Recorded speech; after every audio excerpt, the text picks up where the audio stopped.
joins us on this Wednesday morning for the Minority Report. Oh, God. You're no Tom Cruise. You're not bad, though, Senator. You're not bad. But... I certainly know I'm no Tom Cruise. You're more of a Joe Cruise. 724. So, Senator, thanks for joining us. Legislatively, what do you think is the biggest issue facing the Guam legislature this morning? Well, I was listening to Senator Brown yesterday, and we had a good start on hearing bills. Right.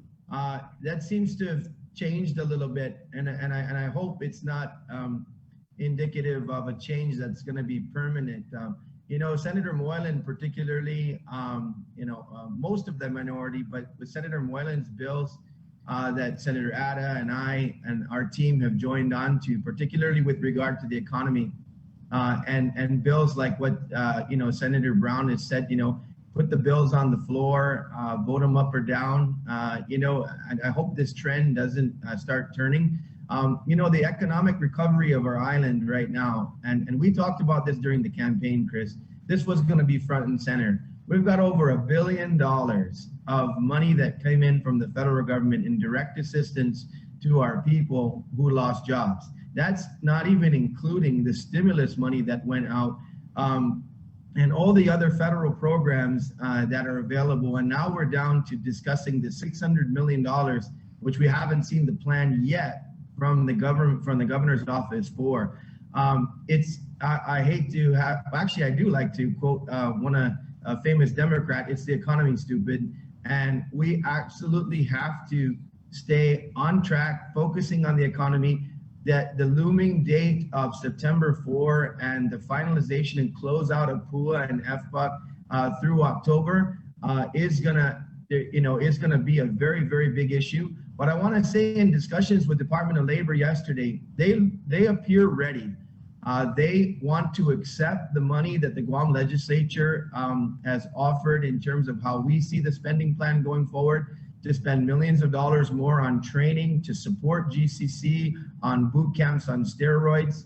I also floated yesterday, of course, Senator Moylan and myself and Senator Ada's bill on the subsidized employment.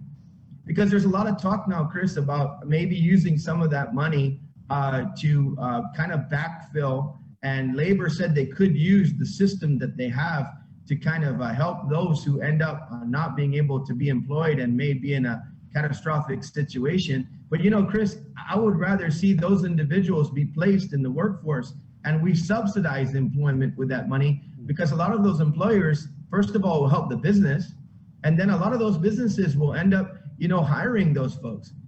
Labor actually said that during their testimony, and a couple other agencies that have come in, they said with the money that was expended on some of this additional workforce in labor and some other areas, those businesses and even the government have, said they want to hire on some of these folks because they're trained and ready to go. So I think the hugest thing, of course, is the economy and getting our people back to work. Airbnb looks like it's going to really launch very well. It was refreshing to see Mary Rhodes. I've been in Tumon the last couple of weekends, just having dinner and spending time with family. Tumon is buzzing.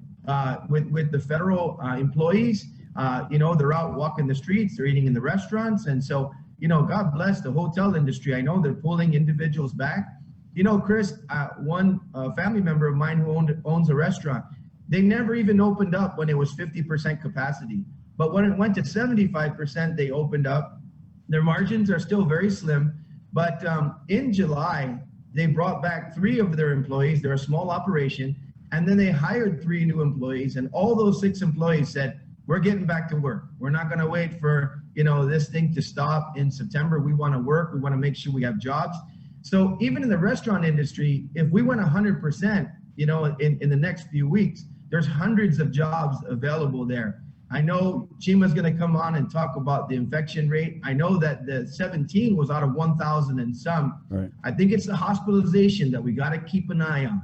If we contain that and we've got the medical situation under control, you're going to have these infection rates no matter what. But I just say it straight away, the economy, we got to get our people back to work. And our government, when we pass our budget, cannot act as though these millions and millions of dollars that are coming in are going to be sustained. We need to pass a very, very frugal budget that recognizes our priorities. And I'm glad the chairman is willing to have the hearing for the whole month of August, as we've been calling for.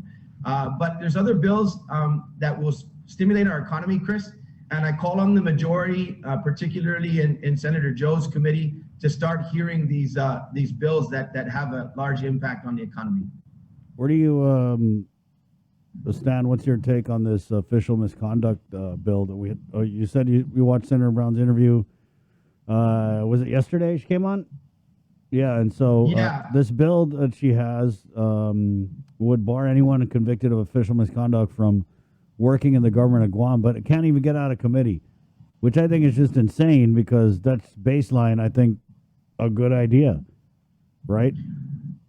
It's not only a baseline good idea, Chris, but if there's differences, you can do things on the floor. Yeah. I mean, no bill is ever set in stone. I had a bill one time in the 31st Guam legislature. It was 2 lines, and the thing was amended 3 times. It was basically because military land that's returned to the government of Guam is not zoned. And so I just simply introduced a bill to zone it agriculture, and then go from there, go to land management and see what you can do. That bill took a day and a half. It's the process, right? So if there's things that you don't like about it, or you want to maybe amend it, or you want to do something with the bill, you do it on the floor. You don't do it by leaving it in committee and not discussing it. These are issues that are of high priority to our people. Our people, like you've had other interviews yesterday, and I've been on other forums, particularly at the port and other places.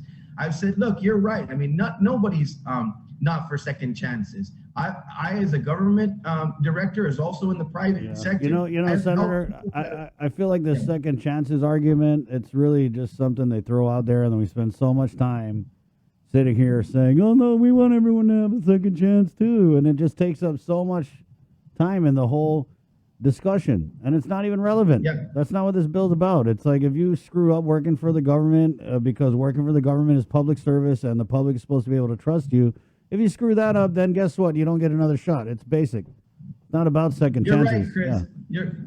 You're right, and it's the taxpayers' money. It's the taxpayers that are mostly the ones complaining about it, because they're actually the boss. It's their money. And so the fact is that there's plenty of people there who want their first chance and making sure that they can serve our people and that are qualified employees. So I agree with you. This is the debate. You're right. I just wanted to make sure that people understand we're not cold-hearted people, but it is the government's money, and we're spending the government taxpayers' money. And you're absolutely right. Second chances are something that that have to be looked at closely. Yeah, definitely a case-by-case basis. I'm just not comfortable with this argument that comes out of Adelup and other people who oppose this bill, that the argument that there shouldn't be any consequences for what you do, because half these people we're talking about, they're not facing any consequences. We're talking about prison guards who smuggle meth into the prison, getting off with less than a slap on the wrist, kalanatilik on the ear, right? So we're not talking about these, and that's how I was raised, is you do something wrong, there's consequences for it. And now we just want to throw all that out and say, oh, it doesn't matter what you do. Let he without sin cast the first stone. Everybody come on in. Everybody with a record dealing drugs, you get to the front of the line. I'm just not good with it. That's correct, Chris. I had one individual that called me because I'm a co-sponsor to the bill, and I had one individual that called me up to tell me this story, and it was interesting because after his story, he actually told me how he rebuilt his life through the private sector and through his business and everything else that he had done, and that others, that had gone in and not had to rebuild the way he rebuilt. I said, you just made a case for the bill. So it's, you debate the bill on the floor. You don't debate the bill when it's stuck in committee. All right. So I guess that's how you feel about that. Senator, last thoughts. We're going to get Chima on here to talk about that. Like you said, the infection rate from the minority. In closing, go ahead. Yeah. So I think today will be a very interesting day. Bill 112 obviously is of high concern to the community. I know the medical community has really come out now and been very, very straightforward on possible consequences. I think it's going to be very important tonight to see what the bill really does. And that's the introduction of the bill. And then we go from there, and there will be 2 more hearings. And so I think from the minority perspective, as well as the sponsor being the speaker, we need to listen tonight and really understand clearly from the perspective of what the bill does and what it doesn't do. And then, of course, we need to make sure that everybody weighs in on this, because on the testimony I've gotten personally at my office, it's heartbreaking on both sides. And I tell you, this is a tough bill, but tonight we introduced it, and let's constantly talk about this, Chris, because this bill, as I said earlier to you, other than the economy, I think this is the signature bill of the legislature that really is going to define what we do going forward. Right on. Okay. Thank you, Senator. Hey, thanks, Chris. And also, can you, continue when you have other majority members on board on the show, say, hey, here are the Republican bills. Well, we're getting the speaker on a little bit, so yeah. I'll ask her nicely. Thank you, Senator. Right on.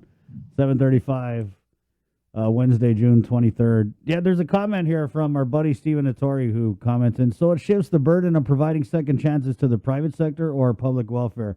And that's the thing. That's why it's important for us to look at this second chance argument on a case-by-case basis, because what spurred this bill of Senator Joanne Brown's was the hiring of the former DOC guard Frankie Rosalind, who was already enjoying great success getting contracts from the government of Guam. So we're not talking about a guy who was out there in the food stamp line. I mean, he was very well taken care of before he was hired into the port. So, yeah, it's case by case, guys. I mean, and that's what it is. I mean, to make a blanket assumption that everybody who's convicted of official misconduct and betraying the public trust deserves a second shot right off the bat, I don't think it makes sense. At 7:35, let's move on in the KUAM News Zoom room, where the acting public